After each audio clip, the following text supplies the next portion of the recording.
Friends, welcome to Holy Trinity Catholic Church, where we believe, belong, and become.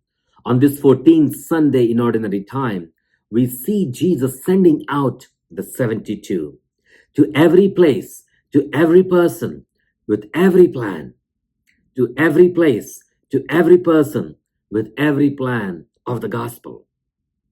The mission of the 72 is symbolic of the mission of the gospel to the ends of the earth, to all the nations of the world. Jesus uses two metaphors. First, harvest. Two, the wolves.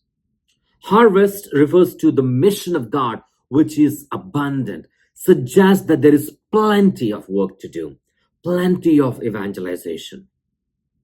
But it also suggests that so much has been already accomplished. Wolves represent the dangerous task that the mission is all about. In the field of ministry, there is threatening. Missionaries, the disciples, are vulnerable. Jesus says, go into the world with the bare essentials, indicating, showing our surrender, total dependence on God. And hospitality of the households will be provided for the disciples, for the missionaries. Jesus says, no long greetings, no celebrity processions or rallies, just wish them peace.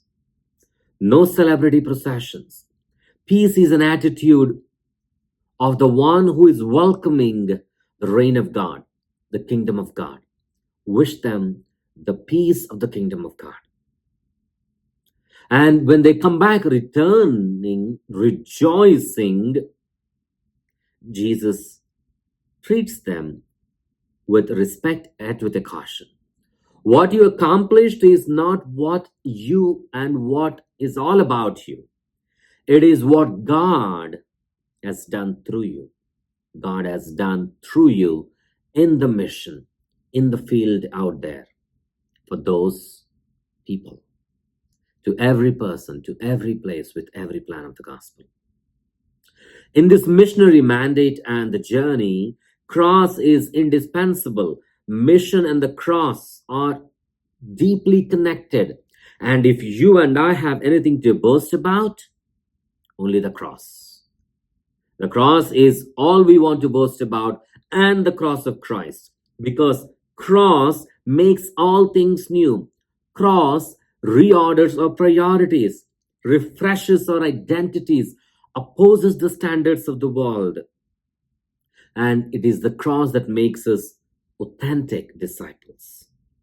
Cross shows that we depend on Jesus, not independent missionaries with our own agendas, with our own priorities and filters. The missionaries are called by Jesus, sent out by Jesus, return back to Jesus. You see, called by Jesus, sent by Jesus, return back to Jesus. To go to every place, to go to every person, and do the every plan that gospel entails. Missionaries are disciples, serve the needs of others, especially the vulnerable. And the healing that they are asked to do is in the name of Christ. Through a friendly smile, a word of gratitude, a healing touch, and be a source of hope in a suffering world.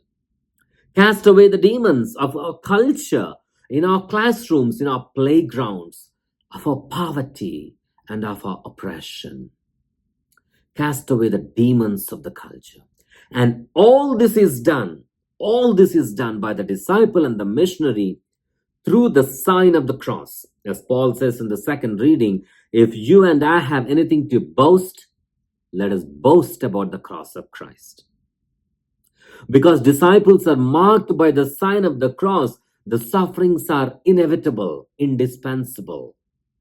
Not everyone welcomes the message of the cross because disciples do not live the standards of the world, and therefore they're judged as fools.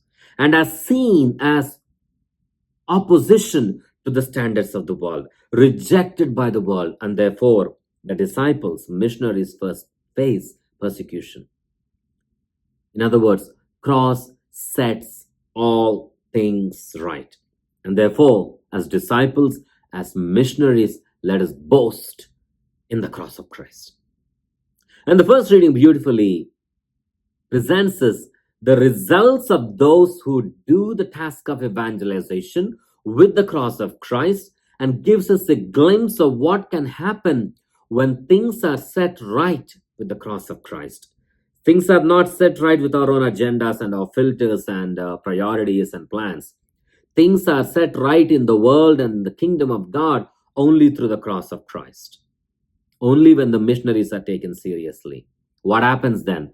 Our cities are renewed, world is rejuvenated, our culture is thriving, our classrooms and our preachings and missionary works are abundantly blessed. Wealth of the nations flows. The disparities are drawn to a close. Jerusalem rejoices. Your city, your parish, my parish, our dioceses flourish. The prosperity of God is enjoyed by all, not just a select few. When we do this comforting to the suffering, kingdom of God fills the entire world. And all this we do only through the cross of Christ. Proclaiming the kingdom of God to every place, to every person, with every plan of the gospel. Father Praveen Lakisetti, here at Holy Trinity Catholic Church in San Antonio, Texas. Thank you and God bless.